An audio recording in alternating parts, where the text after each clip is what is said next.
அஸ்ஸலாமு அலைக்கும். ஸோ இந்த ரமதான் சீரிஸோட நெக்ஸ்ட் ரெசிபி ஓட்டாடை. நம்ம பாலாடை ரெசிபி போட்டுட்டோம்னா நிறைய பேர் கேட்ட ஒரு ரெசிபி தான் இந்த ஓட்டாடை. ஸோ உங்களுக்காக தான் இந்த ரெசிபி. இது கன்னியாகுமரியில ரொம்பவே ஃபேமஸான ஒரு ஃபுட். இது ஓட்டாடை அண்ட் ஓட்டாப்பம்னு சொல்லுவோம். முஸ்லிம்ஸோட ட்ரெடிஷனல் ரெசிபி.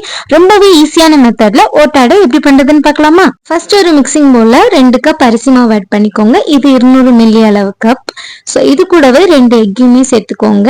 1 கப் தண்ணியுமே சேர்த்துக்கோங்க. 1/2 டேபிள் ஸ்பூன் சால்ட் சேர்த்து நல்லா மிக்ஸ் பண்ணி ஹாஃப் அன் அவர் அப்படியே வச்சுக்கோங்க. ஸோ 2 கப் அரிசிக்கு 2 கப் தண்ணி அளவு. ஸோ அதில் 1/2 கப் தண்ணி இப்போ சேர்த்துட்டு நல்லா மிக்ஸ் பண்ணி ஜார்ல ஆட் பண்ணும்போது மீதி இருக்கிற 1/2 கப் தண்ணியுமே சேர்த்து நல்லா கிரைண்ட் பேஸ்டா எடுத்துக்கோங்க. நெக்ஸ்ட் இதுக்கு மெயினான ஒரு விஷயமே இந்த மண்சட்டி தான். இந்த ஓட்டாடை இந்த மண்சட்டியில மட்டும்தான் கரெக்டா வரும், வேற எதுலையுமே வராது.